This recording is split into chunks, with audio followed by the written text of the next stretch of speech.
Greenhill Orchards are located in the rural locality of Arding, in the Uralla Shire of New South Wales, around 370 kilometres north of Sydney. It is the last sizeable commercial orchard in the area. For the Yeomans family, growing fruit that people enjoy is genuinely rewarding, so remaining sustainable is more important to them than measuring profit growth.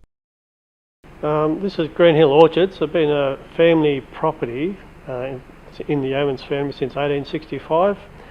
Family came from England in 1863 and settled here 2 years later and started clearing land and planted a cherry tree in the first year they started clearing, and so I think I'm about the 7th generation on the property, continuing in the same business of fruit growing as well as some livestock enterprise.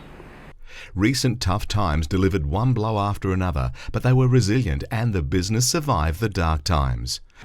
The dramas that we faced, or the challenges that we've faced in the last 5 years or so, have really probably commenced in that time with a pretty serious hailstorm, then subsequently led into about an 18-month drought. The 2019 drought would be the driest recorded drought or dry time in 150 years of records in the Armidale region. We had 220 mils in that year, which is about 9 inches, which is by far exceptionally dry. And then since that, they've come out of the drought into a more regular rainfall. But the drought time was exceptionally dry, which led into the serious bushfire season that Australia faced, particularly the East Coast. Significant smoke impacts around here, but bushfires didn't affect us personally, but certainly there was smoke in the region. Then gone from that into better season, but then COVID, and that's impacted the way fruit and food supply has been carried through in the country. Warren further explained how the recovery is a work in progress.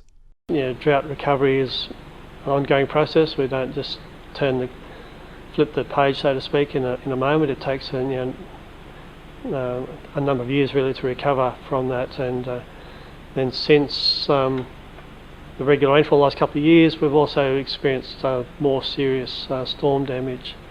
So it has been a rather tumultuous and continuing challenging few years. But then we did go into mice plague, which is subsequent to the change in the season, and so we did have mice impact in the orchard, which is unusual to the extreme. Disaster impacts and recovery are much more than financial for business people.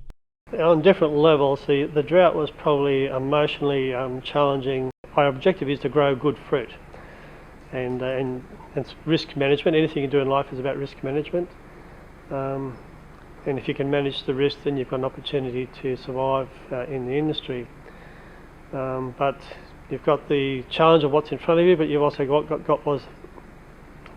what goes on in your head as well.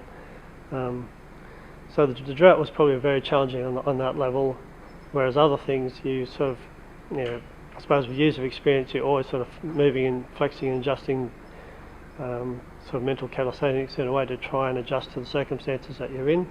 At the beginning of 5 years ago, or in that time, you sort of always you could never foresee what we actually have encountered. A little foresight and opportunistic actions helped further save the Yeomans business. Certainly in the winter of the 2019, and having already encountered sort of half of the drought, sort of envisaged how was the year ahead going to turn out, and it wasn't looking very good.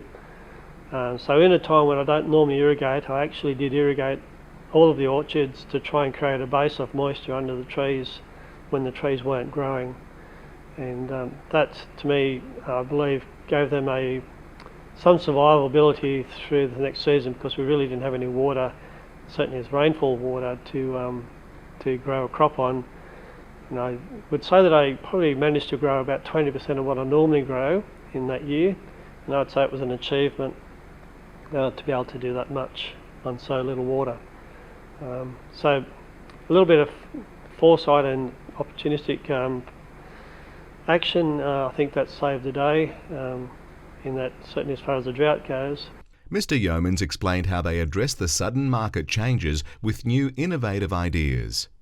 Other things, with say COVID and that, you sort of have to address market changes as it comes and just minor adjustments in how you sell fruit or market fruit. The juicing opportunity presented itself in that looking at the marketplace, that most juice that's on the marketplace is actually derived from concentrate. That is, that the fruit is mass produced, mass processed and put in storage and then reconstituted when the market demands for it to be supplied. Whereas what we're doing is doing a fresh product. It is shelf stable, for a couple of years, but it's not seen in the shops as the way we present it. So it's actually a niche product, and has you can pick the varieties of fruit. If you put in a Fuji apple, you can taste Fuji apple and things like that. So it has that niche aspect to it. We do a pear juice, which is not commonly available either.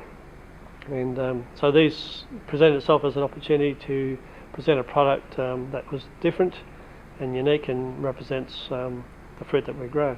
Certainly, as far as adding value to fruit that normally doesn't have much value, or it might be just discarded altogether, because it still had the flavour and quality there, it just didn't have the visual appearance. And so that created an opportunity, and it certainly is an aspect of our business that's growing.